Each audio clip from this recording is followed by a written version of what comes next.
tarde a todos. Antes de dar início a mais uma conversa com sócios e amigos do CAA, avisa-se que esta está a ser gravada para posterior divulgação no canal do YouTube do Centro de Arqueologia de Almada. Esta conversa intitulada Porque devemos preservar a Quinta da Trindade no Seixal, com o orador António Celso Maguchi. É investigador do Centro de História da Arte e Investigação Artística, CHAIA, da Universidade de Évora, onde em 2020 concluiu o doutoramento com uma tese sobre os programas iconográficos da azulejaria dos colégios jesuítas.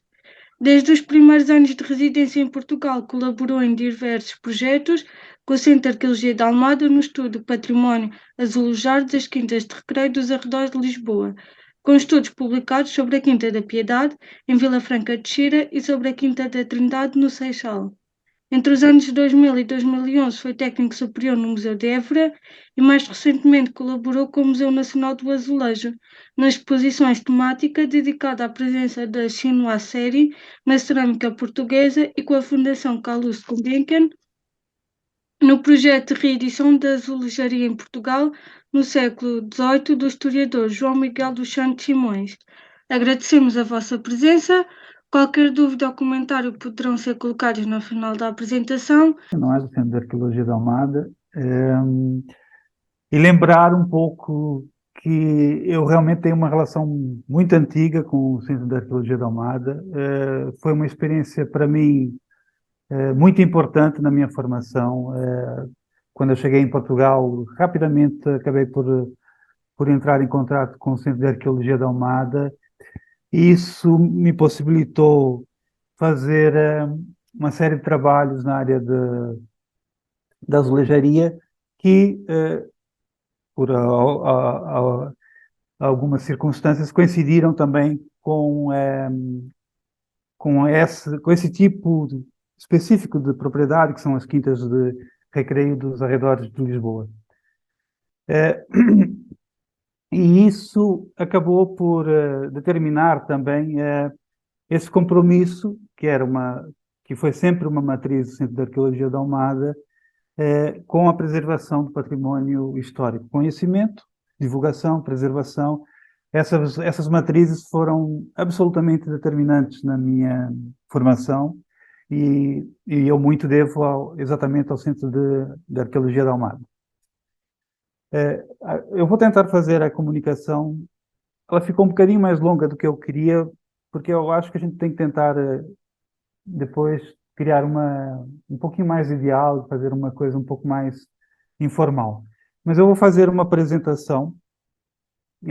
Trouxe aqui, preparei um PowerPoint com algumas fotografias, e a ideia é justificar porque é que é importante preservar a Quinta da Trindade, que, por absurdo, é difícil de explicar como é que, nesses 30 anos, apesar de todo o esforço que várias entidades têm desenvolvido no sentido de preservar esse importante património do Seixal, a Quinta tem se degradado e está cada vez pior. E é um pouco para chamar a atenção sobre a importância desse património que eu fiz essa pequena apresentação, que também é consequência de uma monografia que a Câmara do Seixal me encomendou e que, infelizmente, já passado mais de um ano, tem pouco interesse em publicar. Bom, eu vou aqui mostrar então a Quinta da Trindade. Tem essa área industrial, o edifício principal e a área de jardins. E o que vocês veem aqui é o resultado do enorme projeto de urbanização que coincidiu e foi provavelmente contrapartida do Centro de Estágios do Benfica, no Seixal. Outra vez, nós temos uma área de fábricas, um edifício principal, aqui, o Castelinho, a Casa do Caseiro e toda a área que era muito mais ampla, de jardins e propriedades agrícolas.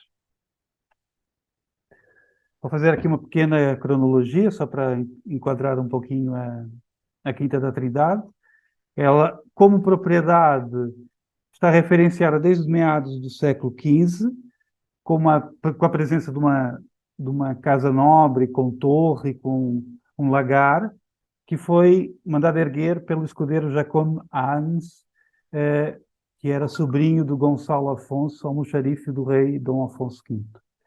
E isso é importante porque nos mostra que, logo de início, com a criação desse vínculo de propriedades, que havia uma casa nobre, o que na verdade teria uma forma de torre, e que essa era digamos, uma estratégia relativamente comum da pequena nobreza para tentar justificar o seu estatuto social. Em 1468, a dona Brites Pereira adquire essa e várias outras propriedades e cria um vínculo maior que vai doar, então, a Ordem da Santíssima Trindade de Lisboa como rendimento para a constituição de uma capela privativa no mosteiro. Em 86, os monges constroem uma casa grande. É a ideia de que essa propriedade vai servir de residência temporária para os monges durante uma parte do ano. Entre 1620 e 38 tem a construção da ermida. Depois, nas primeiras décadas do século XVIII, cria-se um andar, amplia-se a Casa Grande e o andar cresce sobre a ermida, e depois, em meados do século XVIII e no terceiro quartel, há a criação de um tanque, do retábulo, na ermida e algumas pinturas na quinta. Esses são os dados que dispomos até o momento sobre a propriedade quando pertenceu à Quinta da Trindade.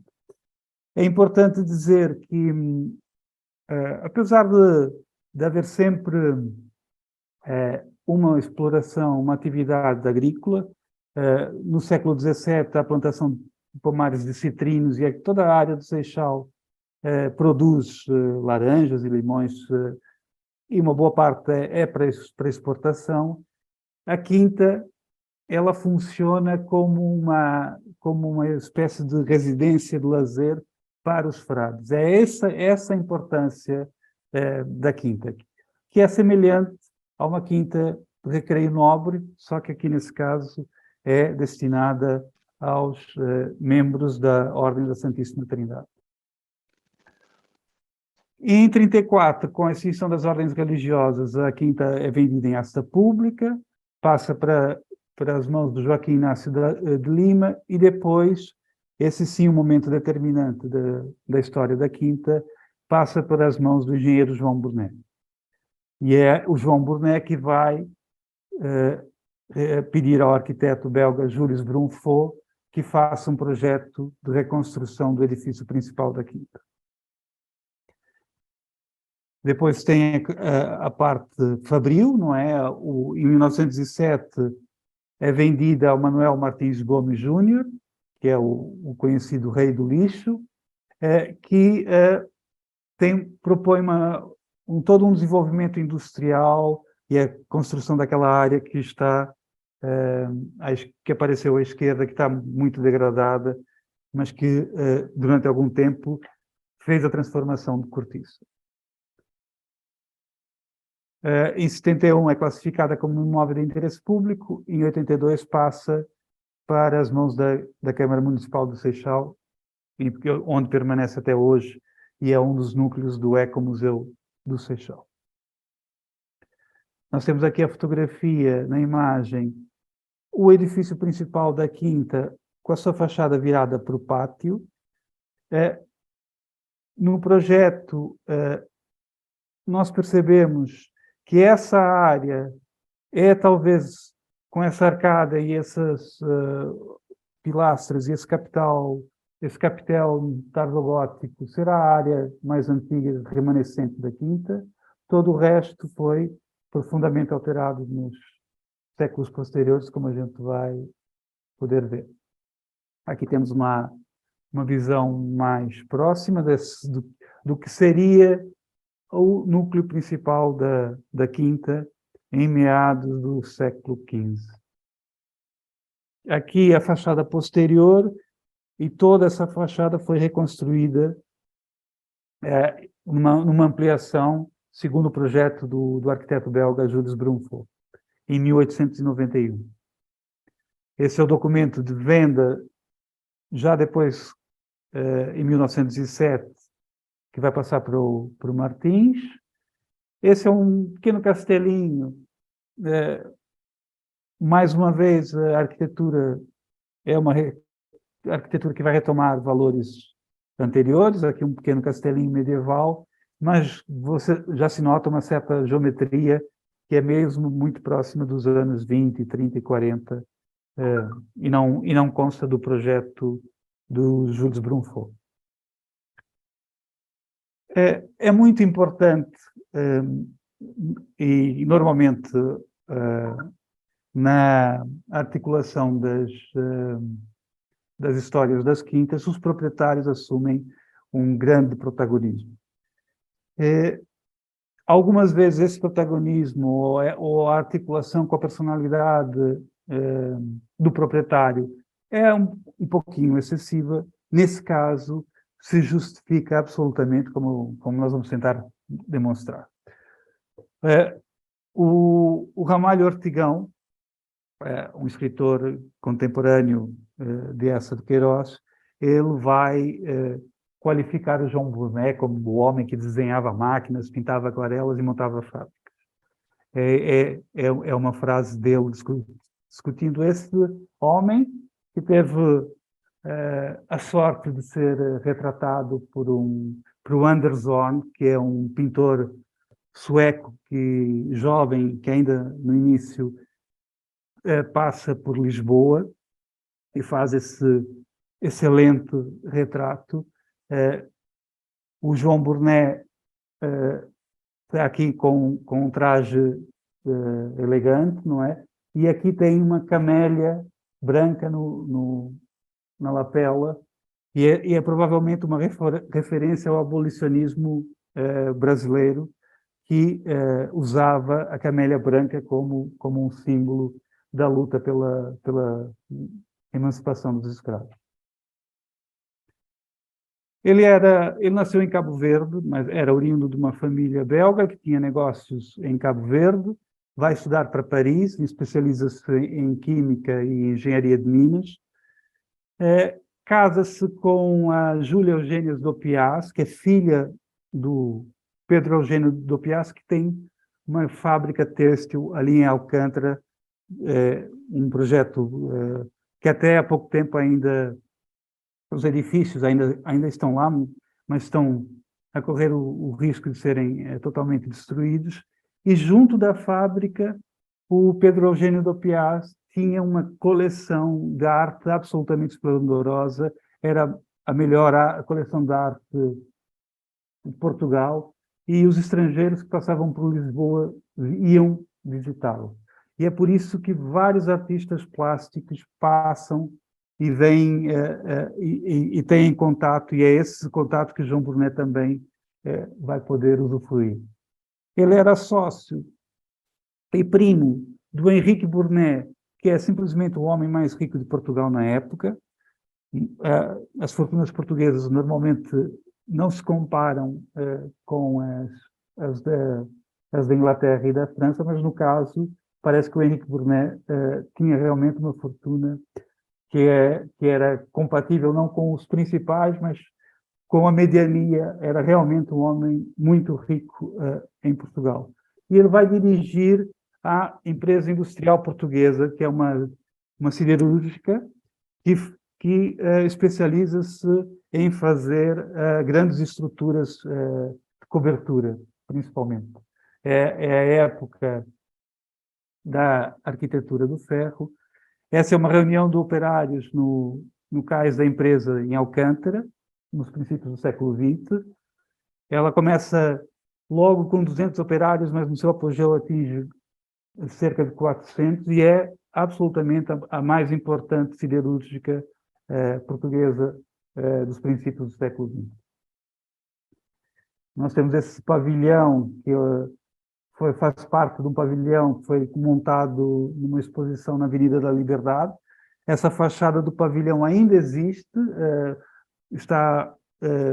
foi depois levada para uma pequena indústria ali na zona da Expo.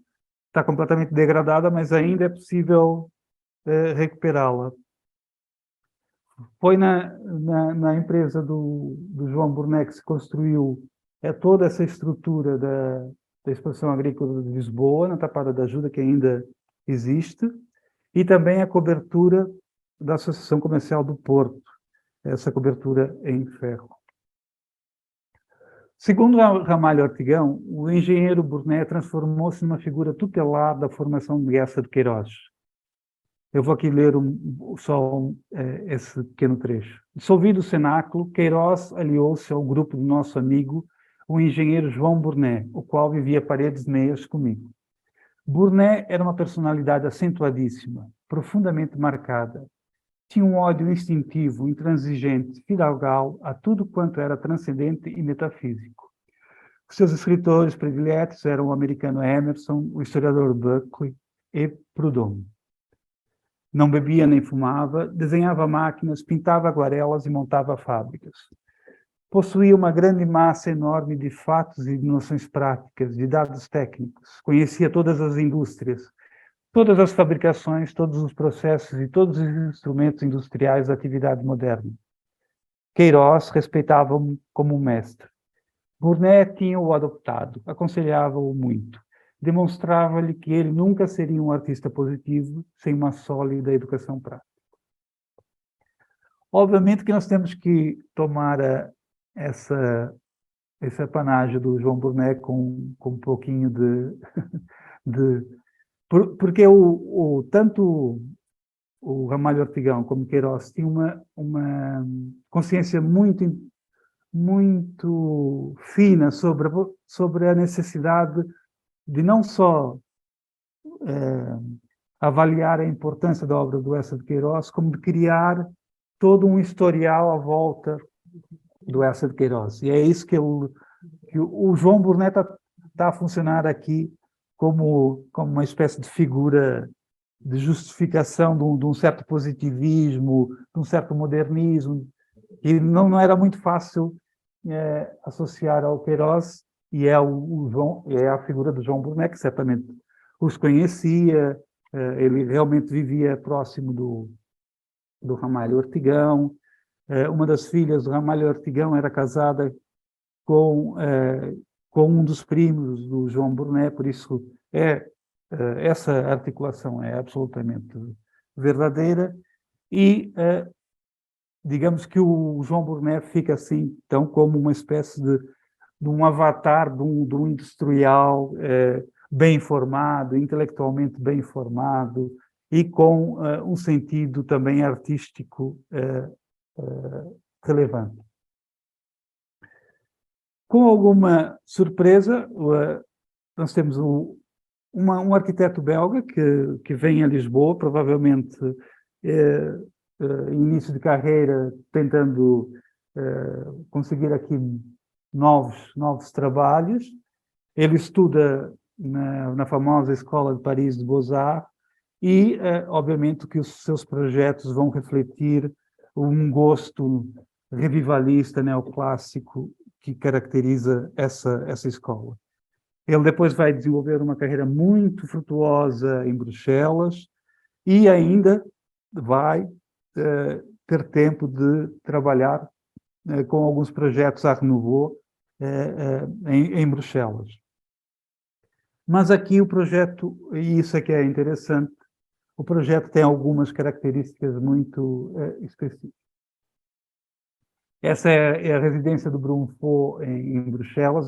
Nota-se claramente os diversos estilos, as referências italianas, alguma aproximação ao século XVIII, ao barroco. Essa mistura é absolutamente o padrão da escola parisiense, e o Brunfaux nessa primeira fase da carreira, tem muito isso como meta arquitetónica. Ele vai para a Itália, faz as suas viagens e informa-se. É realmente um arquiteto muito bem formado. E nós temos o desenho, então, do projeto que ele faz para a recuperação da Quinta da Trindade. Ele vai propor aqui para as duas torres que fazem a fachada Protejo, uma fachada neomanuelina, ou pré-renascentista, e aqui num torreão mais recuado, uma fachada do século XVIII, pombalina, e esses dois momentos são absolutamente determinantes para a composição. O que é importante é a perfeita articulação dos dois estilos, o renascentista e o barroco, com referências portuguesas, e o que é absolutamente surpreendente, porque ele acabou de chegar em Portugal. Nós temos aqui outras peças que ainda permanecem na Quinta da Trindade, que foram perfeitamente, absolutamente, magistralmente desenhadas. O brasão, esse janelão que foi aqui transformado em porta, e depois o corpo recuado com esse pórtico e as janelas geminadas com capitéis renascentistas. Ora, a informação que o Brunfo está a compilar e a utilizar para o seu projeto é fruto da investigação do Abrastrope, que vem para Portugal um pouquinho antes para trabalhar na sua tese de doutoramento sobre o Renascimento em Portugal, e que vai publicar a obra, o primeiro volume da obra, apenas um ano antes das obras na Quinta da Trindade. O Baukunst der Renaissance em Portugal é publicado em 1890 e o projeto do Brunfo é 91. As primeiras visitas do Abrastrope, que foi absolutamente bem acolhido, não é uma tese de doutoramento qualquer. Toda a intelectualidade portuguesa acolheu muito bem. O embaixador português em Berlim fez questão de patrocinar a visita, e é essa consciência da importância de constituir um conhecimento sobre a arquitetura portuguesa que leva a essa mobilização em volta do Abrastrope. E as referências são absolutamente fundamentais. Vocês estão a ver aqui uma porta renascentista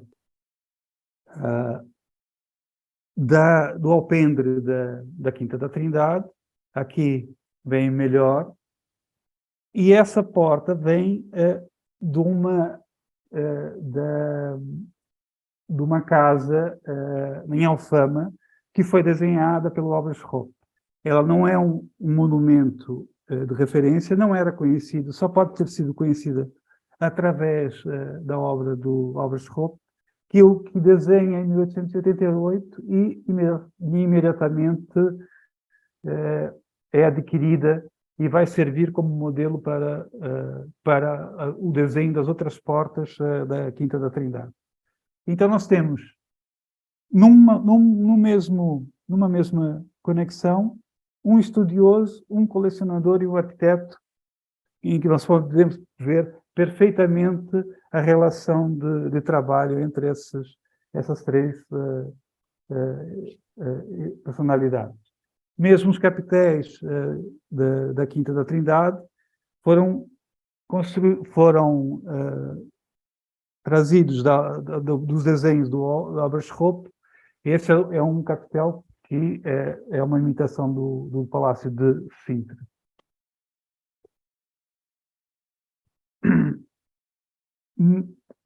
Também fazendo jus ao que o Hoppe escrevia da importância dos medalhões della Robbia, que o Dom Manuel tanto gostava e que viam-se em diversos casos da arquitetura tardogótica, pré-renascentista e renascentista. Em Lisboa, o Brunfo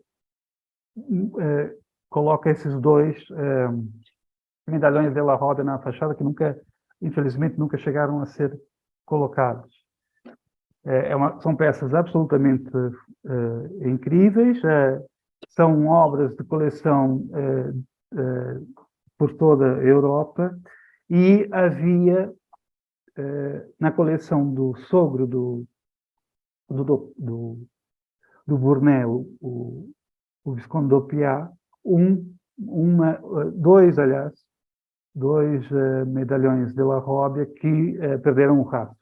Um deles esteve na exposição portuguesa e espanhola de 88, mas a coleção acabou por ser vendida e desconhecemos. Eu pus aqui um que será próximo, que pertence agora ao Museu de Arte Antiga. Infelizmente, a obra do Brunfo não foi realizada na sua plenitude. Em 891 tem uma bancarrota, juros altíssimos e também a Condessa d'Opiat morre, o que obriga a que haja logo uma primeira divisão da herança com as duas filhas, com as duas netas, aliás, do d'Opiat. E isso vai a crise econômica e essa crise familiar vão culminar um desfecho, ele vai acabar por se suicidar. É o fim da coleção com a venda das peças e também o próprio João Burnet profundamente afetado pela crise. E por isso o projeto acabou por não ser concluído. Aqui em cima, todo esse terreno, então, que acaba por albergar a grande escadaria da Quinta da Trindade, foi construído, ficou sem a platibanda pombalina. Aqui esse corpo não foi mexido, ficou como chegou às mãos do João Burnet no século XIX. Havia aqui toda uma platibanda neo-renascentista muito bonita, que o Brunfo copiou da Quinta de Belas, em Sintra. Estão presentes no desenho, mas nunca foram executadas. A ermida da Quinta da Trindade provavelmente seria no rés do chão, porque assim permitiria o acesso das pessoas, aqui dos vizinhos, para assistirem missa, e também faria mais sentido pela própria descrição da documentação e da construção, da ampliação do novo andar sobre a ermida. Esses seriam os interiores do piso nobre da Quinta da Trindade, que nunca chegaram a ser construídos. Outra figura relevante que vem à Quinta é o Santo Simões, o grande historiador da história da azulejaria, em 71, e que nos informa não só da primeira coleção, provavelmente constituída no tempo do João Burnet, mas também que o próprio proprietário da época, o engenheiro Cândido Duarte, estava a adquirir mais azulejos para a Quinta da Trindade. E o Santo Simões critica que infelizmente a articulação dos novos painéis não está a ser feita da melhor maneira. E essa é provavelmente um dos conjuntos que faziam parte ali do terraço, com as figuras alegóricas do fogo e do ar, que teriam sido adquiridas não no tempo de Burnet, mas já do engenheiro Cândido Duarte, nos anos 70. Ora, é essa constituição da coleção da azulejaria que é absolutamente também importante nós analisarmos e termos em conta no papel que ela vai desempenhar na arquitetura portuguesa. Nós temos relativamente essa consciência absolutamente formada de que o azulejo é característico da arquitetura portuguesa, mas essa é também uma construção histórica. Se nós recuarmos, por exemplo, ao século XIX, o Cirilo Vocumar Machado publica uma obra absolutamente fundamental sobre a história da pintura e das artes em Portugal e não faz nenhuma menção ao azulejo. E não faz nenhuma menção não por desconhecimento, mas propositadamente. Ele é um neoclássico e a produção barroca, azul e branca, é considerada, da azulejaria portuguesa, é considerada uma época de decadência, não faz parte, digamos, ser historiada. E quem vai mudar isso é o senhor, também um estrangeiro, o conde polonês Atanásio Kaczynski. Ele é um diplomata que tem em Lisboa e é também sócio da Academia de Berlim. E é ele que publica vários informes sobre a arte em Portugal para os seus sócios alemães e que, pela primeira vez, realça a importância da azulejaria, como ele diz aqui no início, constituem a fisionomia de Portugal. Eu deixei em francês para termos a consciência da importância e do peso que um olhar estrangeiro tem sobre a cultura portuguesa. E é esse olhar do outro, não é? Sobre a cultura portuguesa que vai marcar indelevelmente toda a construção da história da arte em Portugal, particularmente da arquitetura, até o ponto de que o azulejo é uma das características fundamentais da arquitetura portuguesa. E, obviamente, o Abrashoff vai fazer também essa observação de que é uma herança mourisca e que o azulejo é uma característica da arquitetura em Portugal. Obviamente que é exatamente por isso que os azulejos estão presentes no edifício da Quinta da Trindade. Eles estão presentes para compor o que seria o modelo da arquitetura renascentista em Portugal, reconstituída aqui na Quinta da Trindade. Nós temos uma porta tardogótica ainda, não é? Mas já com uma expressão com esses florões, com essas referências fitomórficas, que são consideradas pelo próprio Abrashoff como um prenúncio do Renascimento.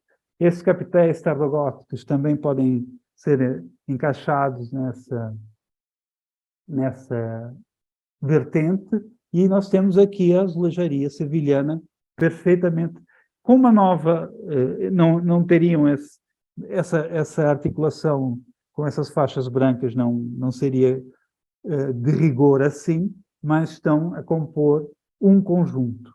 É essa relação que é importante relevar. E por toda a Quinta, aqui nós temos as portas manuelinas. Elas foram desenhadas só na sua forma, né? Foram, digamos que, retiradas um pouquinho da sua expressão para serem utilizadas no interior da Quinta, e a azulejaria aqui do século XVII colocada como aplicadas com bastante cuidado de integração na arquitetura. E aqui também na cozinha, esse fogão de sala é também desenhado pelo Brunfort, não há dúvida nenhuma, e nós temos toda a reconstituição de uma coleção de padrões do século XVII, fazendo essa decoração de acompanhamento da arquitetura, que vai ser e passar a ser considerada como uma matriz da arquitetura portuguesa. Por isso, o que é interessante é que nós temos um arquiteto estrangeiro que vai, de alguma maneira, nacionalizar aquilo que é o estilo revivalista da Escola de Beaux-Arts para uma matriz portuguesa. E essa forma de articulação, ela só pode ter sido feita por sugestão do João Burnet, que, por sua vez, partilhava de um círculo de intelectuais que tinha como objetivo criar uma arte portuguesa. E o que é interessante também é que esse passado historicista, essa profunda relação com o passado, é uma projeção de arquitetura do futuro, é um novo estilo. É isso que eles estão a pretender criar na Quinta da Trindade.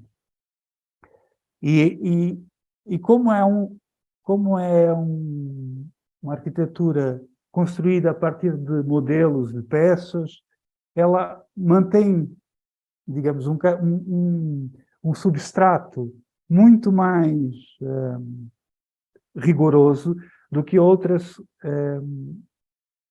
tentativas, como o Palácio do Bussaco ou a Quinta da Regaleira, que tem um neo-manuelino bastante mais fantasioso. Outros edifícios em Lisboa também seguiram essa vertente nacionalista. Nós temos aqui a residência, era um antigo convento em Benfica, que também anda pelas ruas da amargura, que merece absolutamente ser protegido. É do arquiteto José Maria Nepomuceno, aí pelos princípios dos anos 80 do século XIX, que vai revestir todas as fachadas aqui com azulejaria sevilhana e embaixo com azulejaria do século XVII. Também com esse propósito de criar e de manter uma cultura que consideram essencialmente de matriz portuguesa. Essa reintegração, essa readaptação tem um lado um pouquinho mais sombrio, que é realmente feita uma reapropriação e esquece uma parte, intencionalmente esquece uma parte da história social da produção desses azulejos. Para esses arquitetos, historiadores, colecionadores, não interessa muito a proveniência, não interessa o edifício para o qual foram construídos. Todas essas referências elas são desfeitas para um novo contexto. E esse novo contexto é o de um estilo nacional que é homogêneo e que pode ser utilizado em todo o tecido, o novo tecido social que se quer criar. E por isso, ao mesmo tempo que está a se valorizar o estilo nacional, está a se apagar uma memória. E por isso é que, por incrível que pareça, esse desconhecimento que nós temos sobre o conjunto da azulejaria da Quinta da Trindade é assim mesmo, faz parte desse novo contexto. É para ser assim. E por isso também é que a coleção das azulejos da Quinta da Trindade só faz sentido ser preservada na arquitetura. Porque se tirarmos ela da arquitetura, ela deixa de fazer sentido. E é um bocadinho isso que eu tinha para vos contar hoje. Agora está aberto o espaço de debate. Se alguém quiser fazer algum comentário, uma pergunta, podem fazê-lo e até pode colocar no chat se preferir. Já temos aqui uma pessoa, o Rui Mendes, dou-lhe a palavra. Posso falar? Sim, sim, sim. Estão a ouvir? Eu peço Sim. desculpa de não estarem a conseguir visualizar-me, mas eu estou aqui com um problema na câmara e, portanto, eu não consigo transmitir o que se passa do lado de cá. Mas pronto, vou tentar ser o mais eloquente nas questões. Primeiro, agradecer este excelente contributo para o conhecimento da Quinta da Trindade, do Celso, que é hoje em dia uma das nossas referências da história da azulejaria em Portugal. E espero que ele não leve a mal que eu lhe diga isto. Nós já nos conhecemos de outras andanças também.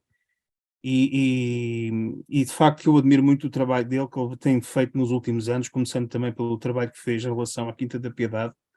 E toda a história da Quinta da Piedade realmente é um trabalho excelente. E de facto traz aqui questões que até conheço relativamente bem a história do Conselho de Seixal, me tinham passado completamente ao lado. Esta ideia de um espaço que é um laboratório de uma nova arquitetura é fabuloso e é de facto justificativo, mais que não seja, de tentar preservar aquele espaço o mais próximo possível da época em que ele foi intervencionado pelo João Burnet. E portanto, queria deixar aqui os parabéns ao Celso pelo trabalho. Eu já sabia que ele de facto tinha esta monografia em produção, porque eu também tenho uma monografia em produção sobre o Seixal e a pessoa que falou com ele também foi a mesma pessoa que falou comigo, e portanto também estamos os dois no mesmo barco, também estamos à espera que haja o ok para a publicação desses dois trabalhos. Pronto, e confirmo e verifico já que uma parte do meu trabalho já está desatualizado, porque, tendo em consideração aquilo que o Celso aqui apresentou, há alguns aspectos de facto que me tinham passado completamente ao lado. Eu deixava aqui só dois ou três apontamentos, se o Celso não se importar, sobre a Quinta da Trindade, e que acho que são questões que muitas vezes não são muito bem compreendidas em termos do que é a história das quintas aqui na região, na margem sul do Tejo, e quem me conhece sabe que eu tenho dedicado também muito a esta questão da história das quintas, e há aqui um pormenor que eu acho que é muito importante, porque de certo modo entronca com um aspecto que se verificou em vários locais aqui à volta de Lisboa e sobretudo aqui na região de Almada, que é esta ideia das quintas como espaços de recreio para as comunidades religiosas de Lisboa. A Quinta da Trindade assim acontece, aconteceu também com a Quinta de Valrosal, toda a gente conhece a história da Quinta de Valrosal, também era um local de retiro e recreio, e muitas vezes há a tendência a associar a história destes espaços à própria doação dos espaços às comunidades religiosas, o que de facto não corresponde bem com essa realidade. Verifica-se que muitas das comunidades religiosas não tinham, até ao século XV, não tinham grande interesse nas quintas dos arredores das cidades onde elas se achavam estabelecidas. A ideia de ter um espaço de retiro e recreio aparece sobretudo a partir do século XVI. E é curioso que na cronologia que o Celso nos apresentou, fica claro e evidente que há uma fundação de uma capela funerária no Convento da Trindade, há a doação daqueles bens ao próprio convento, mas só na segunda metade do século XVI é que os frades trinitários investem na Quinta da Trindade. A mesma coisa, por exemplo, aconteceu com a Quinta do Carmo, em Morfacém. E, portanto, parece-me que muitas vezes associa-se muito a origem destes espaços à doação, mas a doação é apenas uma transição de propriedade. Muitas vezes estas quintas no início andaram arrendadas ou aforadas a outras instituições, a outras pessoas, mas só de facto na segunda metade do século XVI é que nós vamos verificar esta realidade. E, portanto, estamos a falar também de uma questão de um espaço, como é o caso da Quinta da Trindade, que é um espaço muito interessante também nesta história transversal, que vai desde a Idade Média até praticamente aos nossos dias. Eu até acho que ela tem uma origem um bocadinho mais antiga do que aquela que o Celso apresentou, porque a documentação do Convento da Trindade, dos títulos originais da Quinta, até são mais antigos, só que naturalmente isso obrigaria a fazer um estudo mais desenvolvido. Outra questão que eu queria deixar aqui, pronto, uma questão é esta realidade da ligação da Quinta com as comunidades religiosas. Outra questão que eu achei aqui muito interessante, que é a questão também da cronologia da própria Quinta e do espaço, e eu vou deixar aqui esta pergunta, porque eu não sei se o Celso apanhou esta informação, portanto, eu deixaria também esta pergunta para saber o que é que ele tem de informação sobre esta questão. Há uns anos eu encontrei uma referência que o João Burnet teria também, estando na posse da Quinta da Trindade, levado alguns elementos de outros edifícios e palácios de Lisboa para a própria Quinta. Inclusive, uma das referências que eu encontrei penso que é na Ribeira de Lisboa, do Júlio Castilho, que ele teria aproveitado uma escadaria monumental que havia no Palácio das Portas da Cruz, dos secretários da Guerra, portanto ali na calçada do Cascão, ou na Rua do Cascão, e que o teria levado para a sua Quinta do Seixal. Daquilo que o Celso investigou sobre a história da Quinta do Seixal, há algo que lhe diga que essa escadaria foi aproveitada ou reaproveitada, ou foi apenas uma compra sem consequência na decoração que depois foi adotada na Quinta. Pronto, e era basicamente estas as duas questões que eu queria deixar e peço desculpa me ter alongado. Rui, super obrigado pelas questões. A gente tem trabalhado relativamente próximo, não é? Em várias questões. Primeiro, eu acho a observação sobre as quintas de repouso dos frades algo que é praticamente não estudado e que valeria muito a pena encontrar o fio a meada e mostrar exatamente como é que elas se organizam. É óbvio que nem todas as propriedades agrícolas, algumas são só realmente de rendimentos e outras integram são alvo de obras para estadia mais frequente, os monges mais velhos, aqueles que também estão ao querer escrever e passam mais largas temporadas afastados um pouco da corte, e obviamente também tem esse modelo das quintas de recreio nobres, que são equivalentes para os próprios monges também. Tem jardins, tem pomares, tem os tanques, é absolutamente similar às duas referências. Eu não conhecia essa referência que me falou da escadaria, eu acho absolutamente fantástica a informação. Provavelmente a escada que está no torreão, naquele torreão anexo ao alpendre, que é com as janelas e com aquele janelão também que foi transformado em porta, elas vieram de algum lado, o brasão também veio de outro lado, e essa é uma pista fantástica, e que eu não tenho, e que já está a faltar na minha monografia sobre essa proveniência. Os outros elementos que acabei encontrando referência não foi por documentação, foi por aproximação visual, e não sobre uma referência explícita da origem. Não tem, por exemplo, nenhuma informação sobre nenhuma origem da azulejaria da Quinta. Essa conexão o próprio João Burnet, quando ele vai residir na Quinta, ele tem 2 filhos com uma sobrinha. É uma tentativa de compor e tentar recuperar algo da herança. Provavelmente o Henrique Burnet ficou com toda a fortuna do Dopias e sugou tudo que encontrava, provavelmente depois da crise económica de 91, não é? Teve que ir buscar tudo para se manter e foi sacrificando mesmo os mais próximos. E foi a coleção. Era absolutamente incrível se a gente conseguisse estabelecer uma mínima relação entre a coleção do Dopias com o João Burnet, mas até agora não tenho nenhuma boa informação sobre isso. Por isso, mais uma vez, agradeço imenso a informação do Rui. E agora dou a palavra à Eva. Obrigada. Obrigada. Eu também tenho perguntas que têm a ver com a proveniência dos materiais de decoração.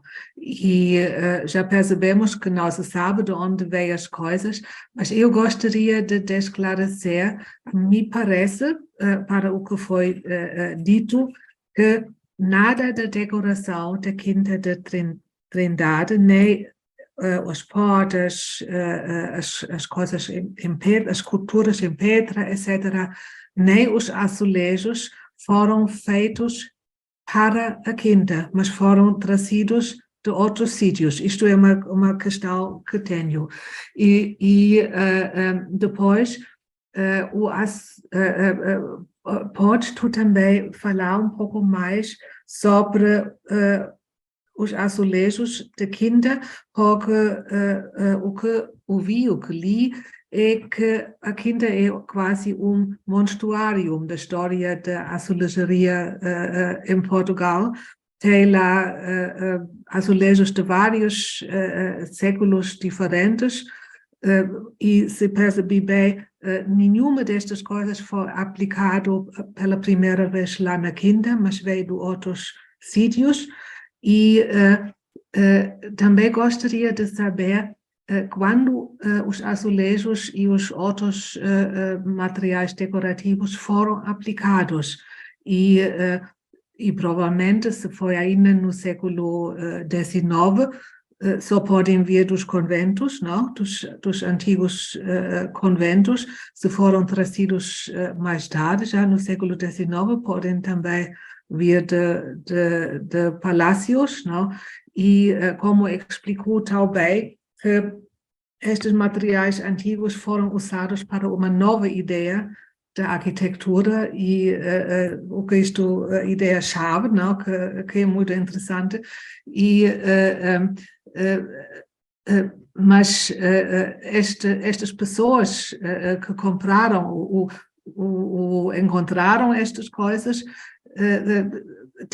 tenham isto são pilhagens, não? São pilhagens dos antigos, ou não, percebi isto mal, dos antigos conventos ou dos palácios, não? Mas gostaria também que o Celso disse um pouco sobre as diferentes tipologias de azulejos que podemos ver na Quinta. Obrigado, Eva. Eu ri-me quando disse da pilhagem, porque muito da história da arte é feito de pilhagem, mas a gente não usa essa palavra tão forte, mas a verdade verdadeirazinha é exatamente isso, é pilhagem, não é? E o que é interessante é, nós olhamos para a Quinta da Trindade e sentimos que não temos, que falta história, que falta de onde é que veio, que isso seria fazer a história da Quinta da Trindade, não é? É dizer, olha, essa azulejaria sevilhana que nós temos cá embaixo no alpendre, isso veio de um convento, veio de um palácio, veio não sei o quê. Olhando para aqueles azulejos, o que nós percebemos é que é tal a variedade de padrões que obviamente foi comprada em vários lugares e muito dificilmente nós vamos conseguir recuperar essa história. A azulejaria da cozinha, na cozinha deve ter para aí uns 20 padrões diferentes do século XVII. Vieram, na maioria, de certeza, de igrejas de conventos, não é? E o que está a ocorrer durante o século XIX é essa apropriação de um patrimônio religioso que uma boa parte da sociedade da época considerava que não tinha razão de ser, que era uma coisa retrógrada e que tinha que deixar de existir tinha que, provavelmente, encontrar-se uma nova utilização. E por isso esse apagar, não é só a questão de você pegar, comprar e tirar, não é fazer pilhagem. Depois é o refinamento de você apagar as referências. Isso faz parte. E quando nós dizemos assim, nós queremos preservar o patrimônio da Quinta da Trindade, nós temos que perceber que isso, que preservar, é também preservar essa ausência, porque faz parte, não é? Esse novo conjunto, aqueles azulejos, já não são azulejos de padrão do século XVII de um convento, são exemplos da cultura portuguesa que estão integrados numa arquitetura nacional. Mudou completamente, deixou de ser uma coisa e passou a ser uma outra coisa. E em Portugal nós temos algumas coleções, é verdade, que se pode fazer um historial e estudar exatamente porque é que foram constituídas assim, mas essa relação que se estabelece na Quinta da Trindade entre um industrial com relações intelectuais privilegiadas, com um desempenho de organização do fado, é absolutamente exemplar. É assim, eu quero fazer um boneco exemplar do que é que foi esse período de expansão industrial em Portugal e quem eram essas figuras. A Quinta da Trindade é um exemplar fundamental desse programa. A outra parte da pergunta que me faz, a gente teria que aí mudar um pouquinho o tema e trazer as fotografias e falar um pouquinho da história da azulejaria, mas aí é já um outro... Porque como depois nós não temos a proveniência, nós só podemos estudar em função dos exemplos. Isso é, nós pegamos e falamos, olha, esses azulejos, estão a ver esses azulejos? Esses azulejos são parecidos com esses que estão não sei o quê, foram feitos nessa época. É essa outra história da azulejaria que acaba também sendo uma nova história. Por quê? Porque essa relação do azulejo com a arquitetura é absolutamente fundamental, da maneira como foi construída ali nos finais do século XIX. Esse azulejo que nós estudamos agora, que tem vida própria, é uma coisa do século XX, é um novo momento. Só para perceber melhor, os azulejos que agora estão na Quinta foram aplicados no século XIX? Foram aplicados, há um limite ali que a gente não consegue estabelecer, por quê?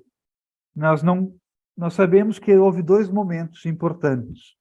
Um, com João Burnet, que é aquela azulejaria que está mais relacionada com a arquitetura e que é principalmente a azulejaria de padrão, porque isso, na época, era considerada uma cultura ornamental que era importante valorizar. E depois tem as compras do engenheiro Cândido Duarte, nos anos 60 e 70, que é um outro acréscimo à Quinta. De novo, também não sabemos de onde é que vieram, e nem às vezes conseguimos reconstituir o conjunto na sua integridade. Sim, sim. E o chamado Rei do Lixo, ela também acrescentou coisas na arquitetura? O Rei do Lixo, ele vai fazer a parte industrial e o Castelinho. O Castelinho é uma espécie de centro operativo da Quinta, não é? Mas todo o resto dos elementos arquitetônicos, o brasão, a escadaria, como o Rui Mendes lembrou, na escadaria há bustos do Homero e do Alexandre. Esses vêm são da intervenção do João Burnet com o Jules Brunfaux. Tá bem. Sim, sim. digamos que o património mais relevante, o património artístico mais relevante pertenceu às coleções do João Brunet. E não o Rei do Lixo, que durante muito tempo dizia-se que tinha trazido coisas para a Quinta da Trindade. Provavelmente, à intervenção dele, o engenheiro Cândido Duarte é genro do Rei do Lixo. E é ele que vai comprar azulejos, e a gente sabe que ele está a comprar azulejos porque o Santo Simões recolhe essa informação em 1970, quando visita a Quinta. Eu gostaria de dizer mais qualquer coisa, mas só se mais ninguém quer dizer nada neste momento. Mariana. Eu não tenho nenhuma pessoa em fila de espera, por isso Está bem, podes está bem. avançar. Sim, está bem. Isto tem a ver com a história recente da Quinta, não? Como o Celso explicou no início, a Quinta foi comprada pela Câmara e está lá o núcleo do Ecomuseu, está lá os arqueólogos já há muito tempo e tudo isto, quando a Câmara comprou, disse que vai haver uma recuperação e vai ser adaptada a novas funções, etc. Mas, pelas vistas, nada disso aconteceu. Entretanto, eu tive a possibilidade de visitar a Quinta no ano passado e todas estas fotografias belas que o Celso mostrou da cozinha e do alpendre, etc., todas estas coisas, entretanto, estão cheias de atulho e também há muitos cantos com azulejos que já começam a degradar-se e mesmo é mesmo uma coisa impressionante como nada disso está tratado. E o Celso disse que pensou-se no século XIX que os conventos, etc., já não tinham razão de ser. Mas a mim parece que hoje em dia pensa-se que uma coisa como a Quinta da Trindade não tem razão de ser. Parece-me mesmo isto ser o espírito, que não se sabe o que fazer com isso. E para o que não, pode não haver dinheiro, pode, de certeza não há muito interesse, mas também pode ser que há um pouco falta de o que é isto, esta Quinta? O que é isto? Não? E como é tal um híbrido, se calhar isto também não facilita pegar nela. Só. Eu tenho dificuldade em explicar porque é que a Quinta da Trindade está nesse estado, porque é absolutamente incompreensível. Nós temos... Eu já em 87 fiz um curso de técnico de azulejaria, de restauro de azulejos na Quinta da Trindade. E é inacreditável como de lá para cá as coisas foram piorando e continuaram piorando. E o país não piorou nesses últimos 30 anos, não é? O país melhorou. E por isso há uma decalagem. Houve uma quantidade enorme de fundos europeus que poderiam ter sido utilizados para recuperar a Quinta e não foram. E aí a gente tem que começar a pensar porque é que não foram.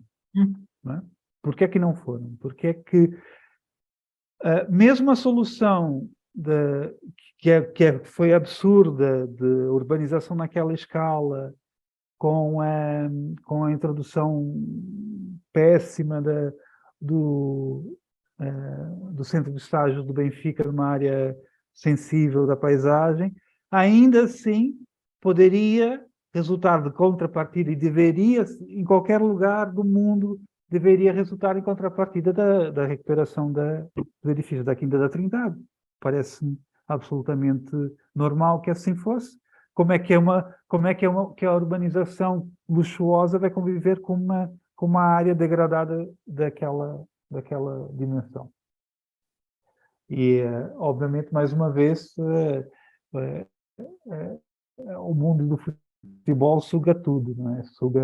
Não traz nada, ao contrário, vem sugar todos os recursos e não deixa espaço para mais nada. Em terceiro lugar, há uma questão difícil realmente com a Quinta da Trindade, que é ela não se encaixar no grande programa de preservação que inclui outras que é muito ligado à arqueologia industrial, que tem muitas outras vertentes e que realmente não vê menos relevância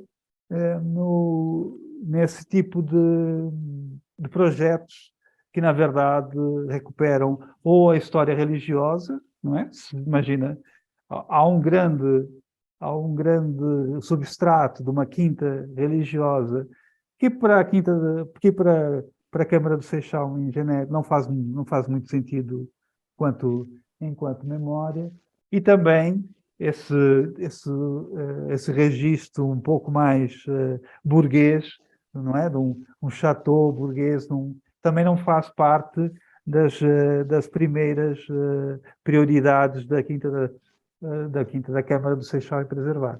E é esse desencaixe que é muito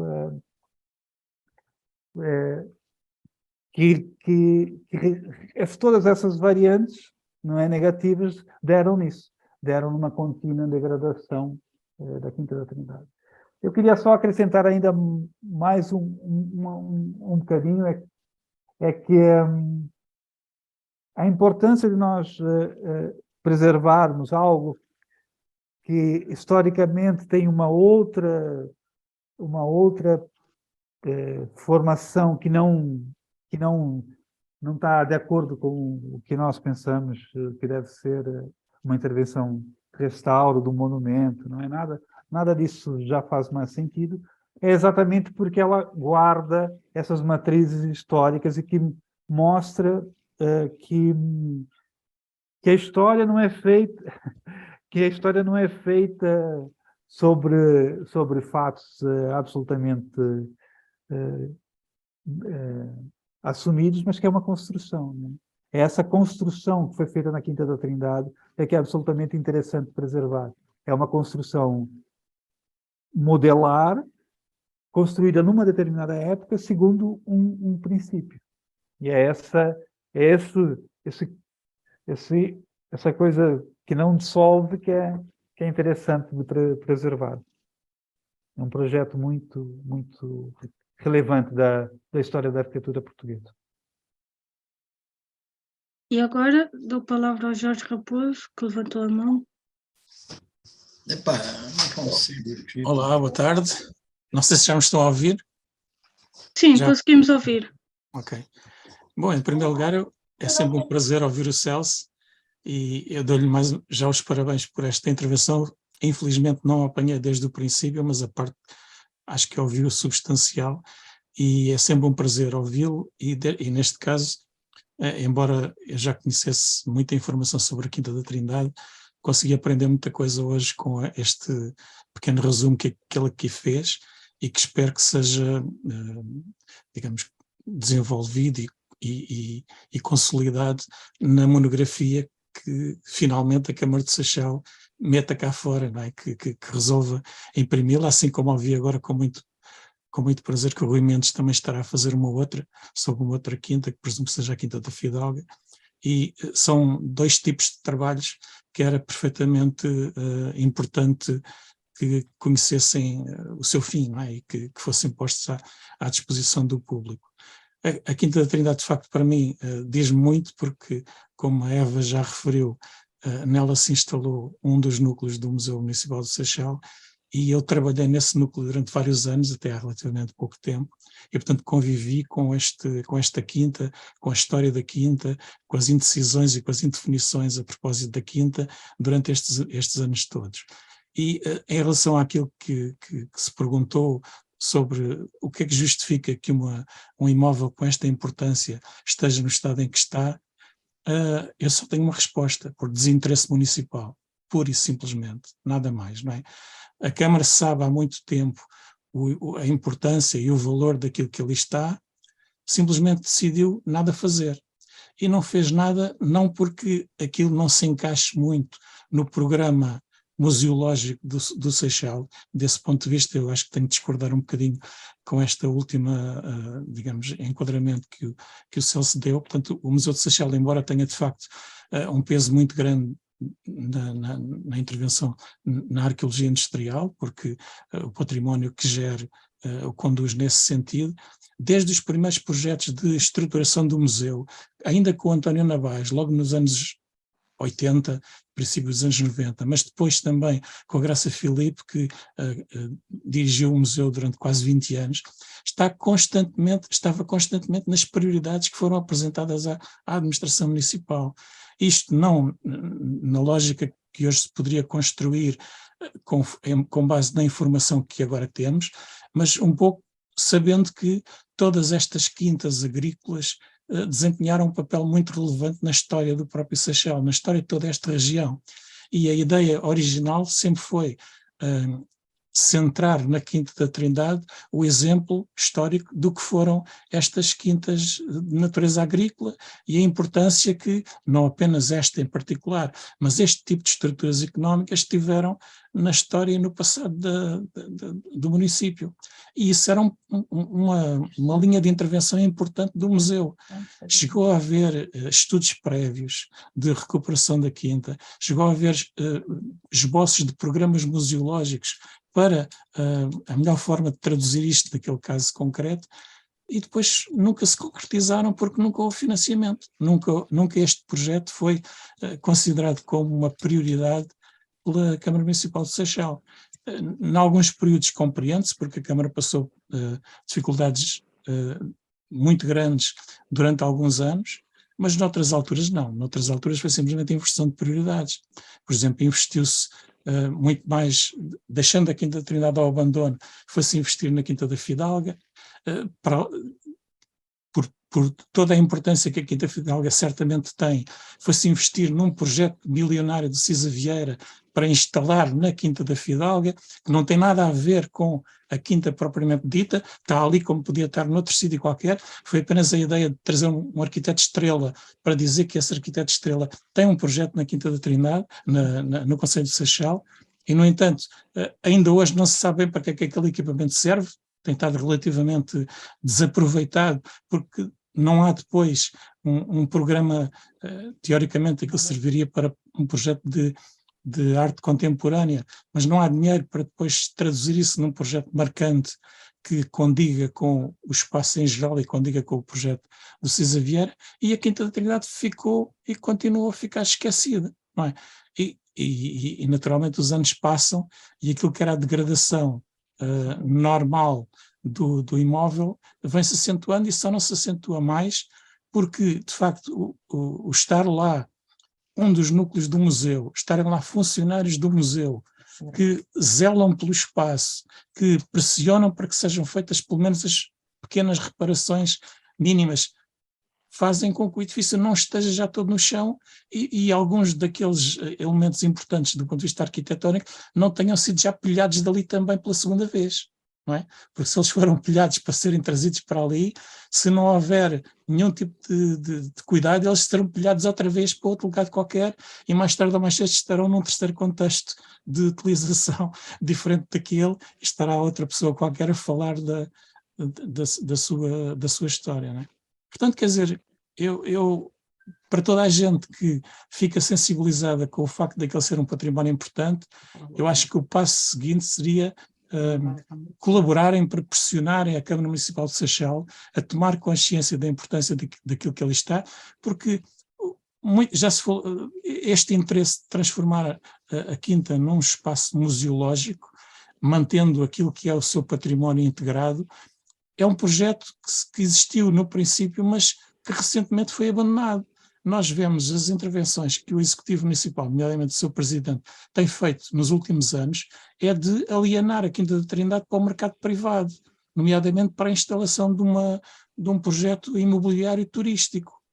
E nós sabemos muito bem que esses projetos imobiliários turísticos aproveitam aquilo que se coadunar com essa natureza comercial e mercantil do projeto e alienam tudo o resto, não é? E, portanto, quer dizer, não nos parece, não parece a mim pessoalmente, que o melhor futuro para a Quinta da Trindade seja a instalação de uma unidade turística. Deveria ser antes um projeto municipal virado para uma utilidade de natureza cultural, seja ela qual for, não é?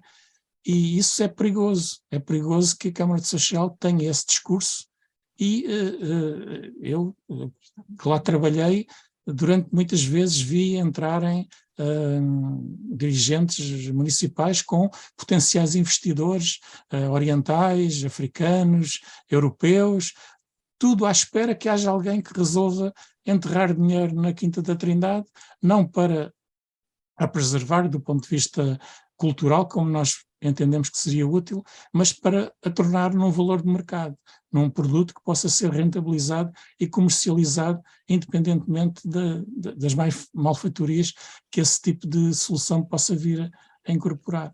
Isso é perigoso e é bom que as pessoas tenham consciência disso.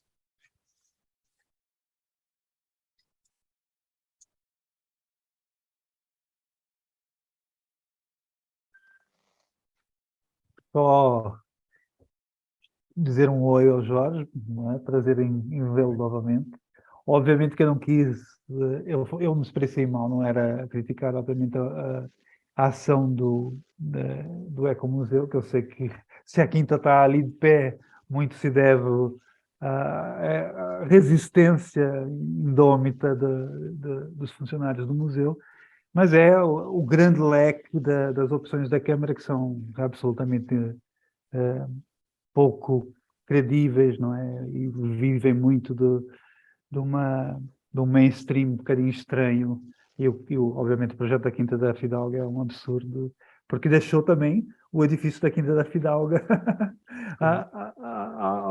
com uma intervenção do Raulino, que sem coisa, só para enfiar um mastodonte ali.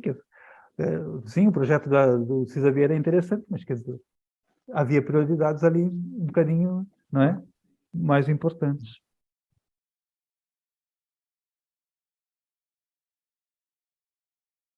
Posso só deixar aqui mais 2 comentários? Se não for Sim, abusado. sim, força.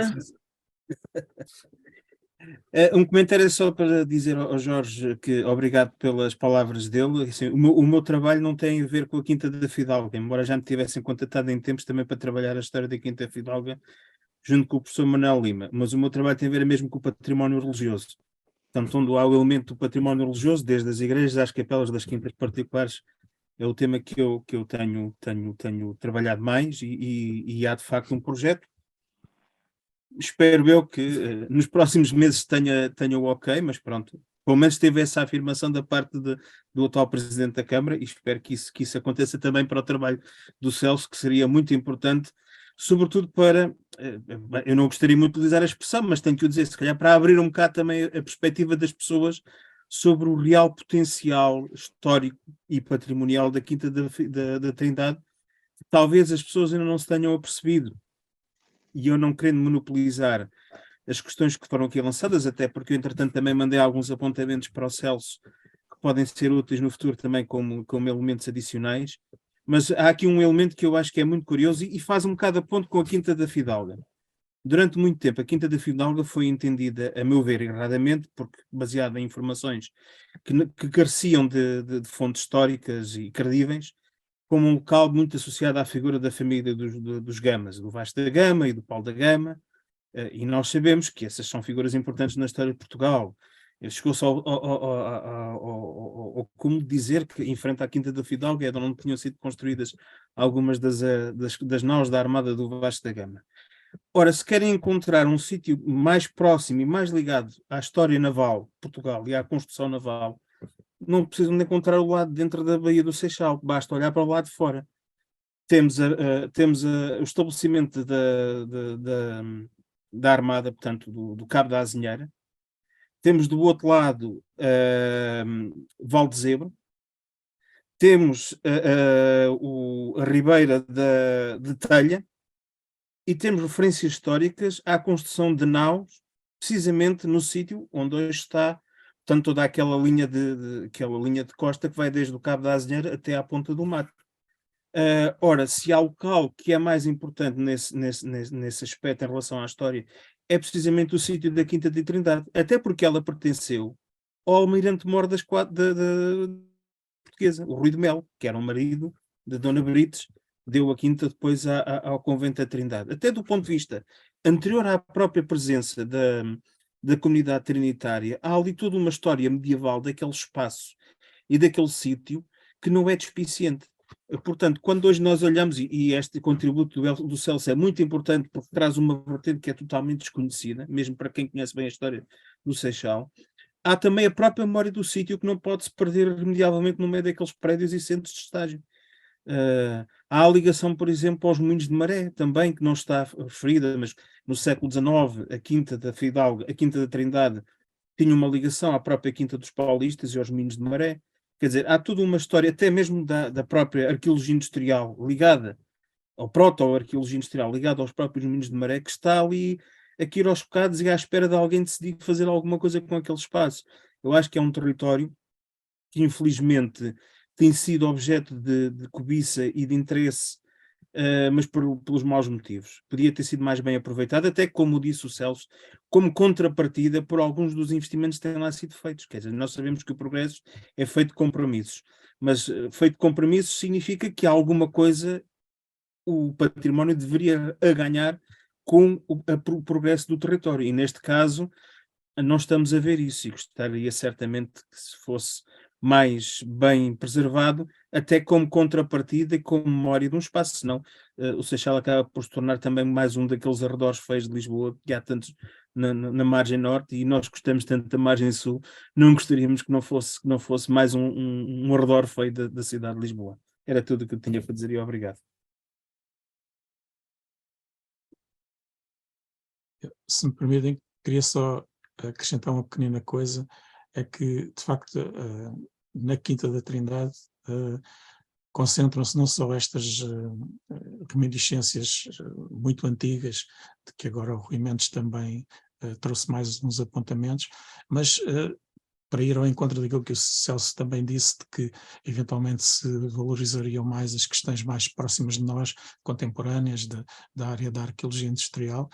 A Quinta da Trindade também esteve ligada à Mondete, portanto esteve ligada à indústria corticeira também, não é? Portanto teve uma ocupação importante durante períodos mais recentes, mas também não é isso que aparentemente sensibiliza a administração municipal, porque a Mondete está a ser completamente dilapidada para a instalação de um hotel de 5 estrelas, não é?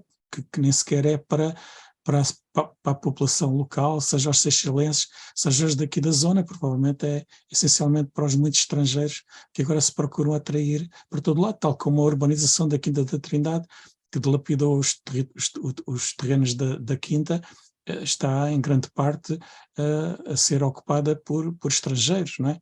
E portanto, quer dizer, isto tem a ver com políticas municipais ou com falta de estratégia das políticas municipais que, embora exista muita informação que nos dá a noção do valor que determinadas coisas têm, essa informação não é valorizada. E, portanto, o que se procura é ter estes ativos como valor de mercado, e se eles puderem ter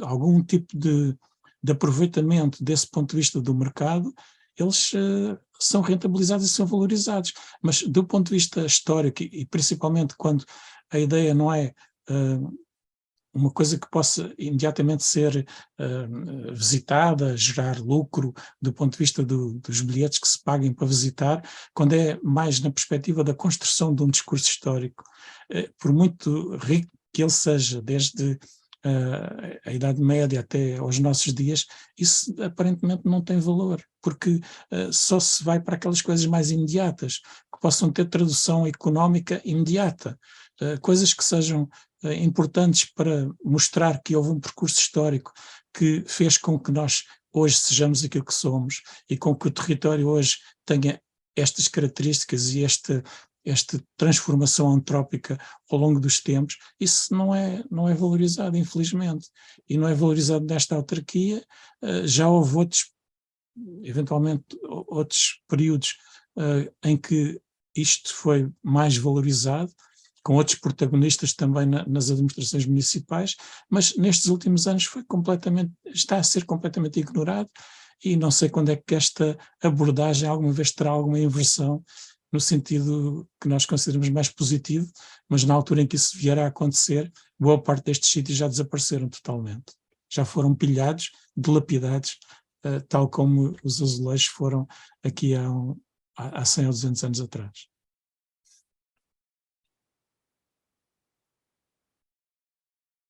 Antes de. Não sei se o Celso quer responder a este comentário ou não, mas antes de dar a palavra a mais alguém na sala, eu realço que o Jorge Marques escreveu aqui no chat um texto. Não sei se o Celso tem acesso, se já leu e se quer comentar.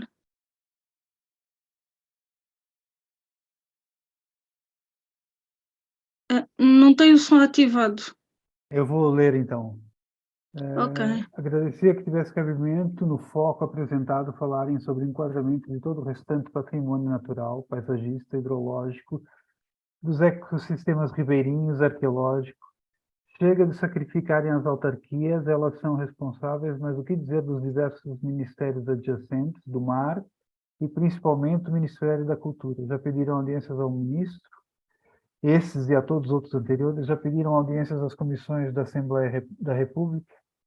Bem haja, estou também preocupado com as quintas e todo o território adjacente, que enquadrava a área agrícola como de todas as quintas da margem norte. Obrigado, bem haja pela iniciativa. Bom, eu não tenho capacidade para discorrer sobre o património ambiental que envolve, nem as questões que envolvem a preservação. Não desconheço totalmente. A minha área é a história da arte. Eu, sinceramente, acho que haverá culpas também para o Ministério da Cultura e por outros responsáveis, mas no caso acho que as críticas que fizemos aqui à gestão da Câmara, num espaço muito longo, não é uma questão pontual, é algo que se revelou frequente, e o Jorge aqui trouxe outros exemplos ainda, também a colação, que mostram que a Câmara poderia fazer muito mais do que tem feito, e por isso eu, pronto, pelo menos essa é a minha opinião sobre essa questão.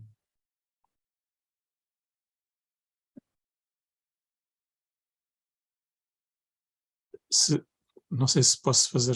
Sim, podes. Não tenho ninguém em fila de espera. Podes. Eu compreendo esta mensagem que nos foi deixada, e naturalmente neste processo todo não há culpados únicos, não é? Quer dizer, neste caso eu falei essencialmente no caso da Câmara Municipal de Seixal, porque é proprietária do imóvel, não é? Mas o imóvel está classificado como imóvel de interesse público, e desse ponto de vista o Ministério da Cultura também teria alguma responsabilidade, não é? O problema é que, mesmo com a Lei de Bases do Património Cultural que nós temos, ela remete, mesmo para os imóveis classificados, a primeira obrigação de intervir e de proteger o bem é do seu proprietário, não é? Portanto, o Estado pode depois apoiar, caso o proprietário demonstre que não tem possibilidades de o fazer, pode pedir apoio ao Ministério da Cultura e digamos, batalhar para que o Ministério da Cultura também ajude a que essas responsabilidades sejam cumpridas. Mas, neste caso, o que se nota é que o proprietário do bem nem sequer manifesta esse interesse, não é?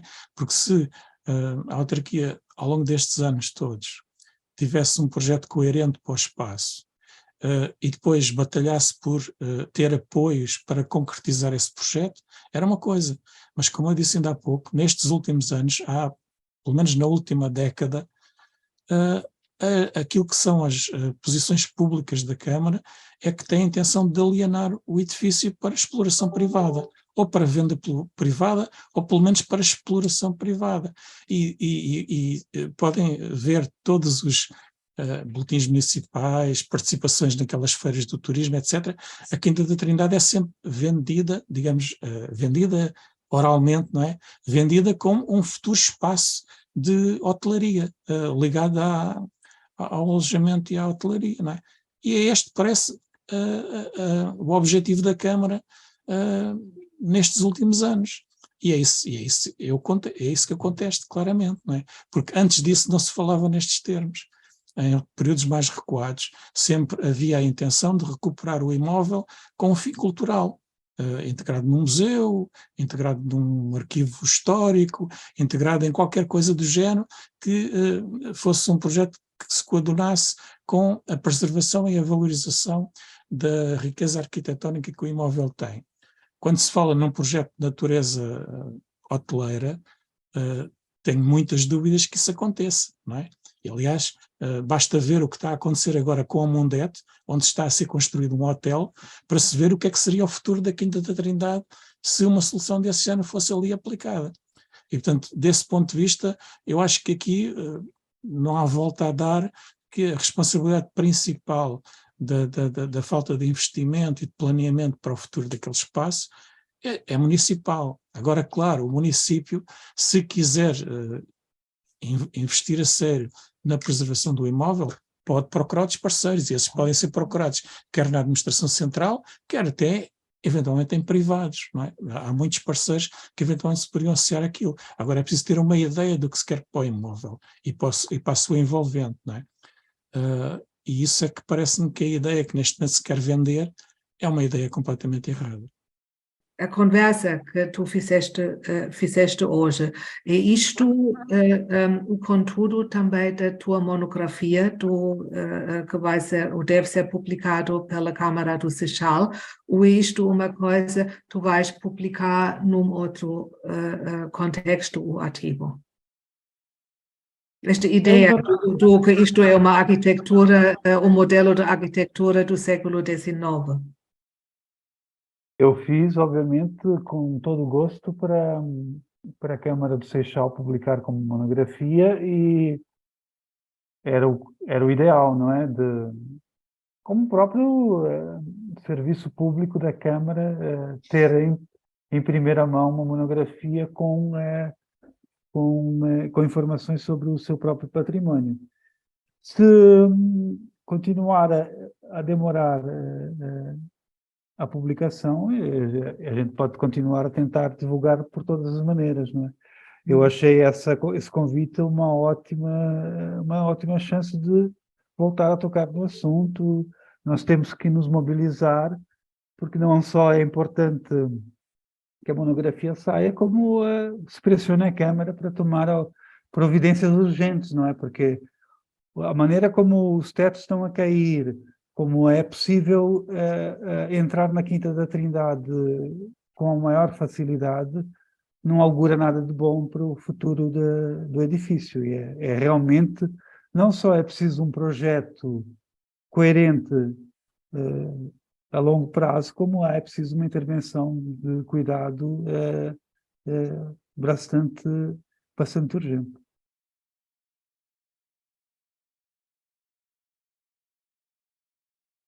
Acho que o Francisco quer falar. Já agora, já vou Sim, pôr aqui força. a imagem. Pronto, eu também queria dar um grande abraço ao Celso, é sempre um prazer ouvi-lo. Também tive o privilégio de trabalhar com ele e também tive o privilégio de trabalhar há algum tempo na Quinta da Trindade. E um bocadinho a propósito dos comentários que estão aqui no chat, acerca da necessidade de pressionar, de facto, o que é facto é que aquela ideia que eu tenho é que, infelizmente, é que é um espaço muito desconhecido para a maioria das pessoas. Aquilo não é um sítio central, digamos, não é um sítio de passagem. Acho que isso também contribui certamente para para que sejam escolhidos outros locais do Seixal para valorizar e não aquele.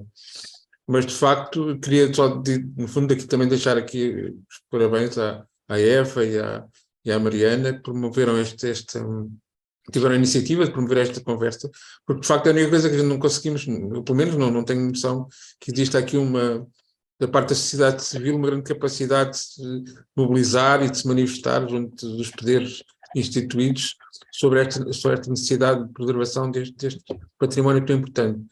Por isso, o que se pode fazer é aquilo que nós estamos a fazer, e acho que este acaba por ser um momento importante, e acho que é importante que esta informação seja veiculada, e daí o interesse desta informação ter sido gravada e desta sessão ficar disponível no YouTube, porque será sempre uma ferramenta que se poderá usar no sentido de chamar a atenção exatamente da importância destes espaços. E, no fundo, é isso que nós também no Centro de Ecologia tentamos fazer. Não conseguimos fazer grandes manifestações, nem juntar muita gente, mas conseguimos, no fundo, divulgar informação importante e cientificamente fundamentada, e pronto, e vamos esperar que as coisas não corram tão mal como é provável que venham a ocorrer, conforme as coisas que o Jorge disse, infelizmente não nos deixam muito, muito felizes, nem muito descansados quanto a esta questão. Infelizmente também não é um caso único, a Quinta da Trindade não é um caso único. Infelizmente há muitas situações de edifícios de grande interesse histórico e patrimonial que estão nessa mesma senda do negócio e do hotel. Eu não consigo deixar de pensar num espaço aqui no caso do Conselho de Almada, que não tem nada a ver com a Câmara, é uma coisa muito mais moderna, mas, por exemplo, a fábrica de óleo de fígado de bacalhau, que fica no Ginjal, que é um edifício único em Portugal, e tem a ver com, fala-se tanto do bacalhau, história do bacalhau.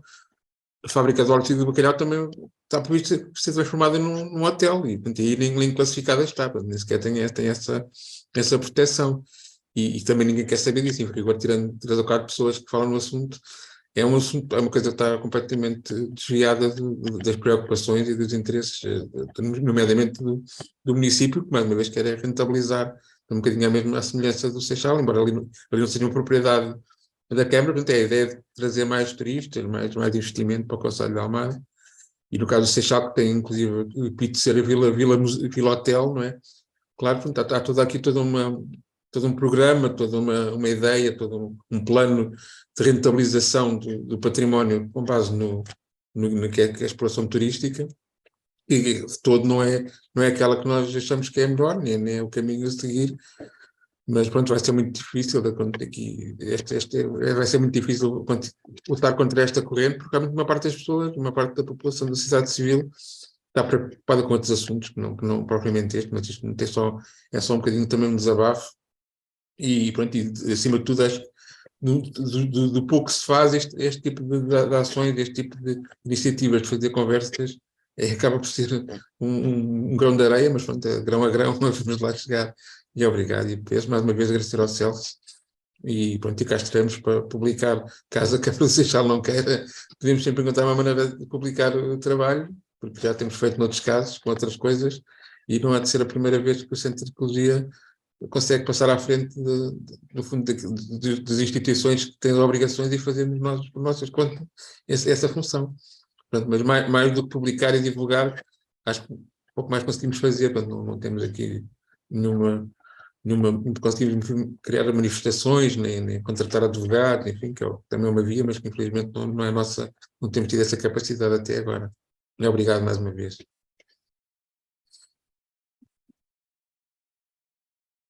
Mais ninguém tem alguma questão, dúvida, comentário? Eu dou por encerrada esta reunião. A próxima será em março, mas em breve nós divulgaremos o tema, a oradora, como habitualmente. Boa tarde, obrigado. Boa tarde a todos, Obrigada. obrigado. Adeus, Boa. até breve.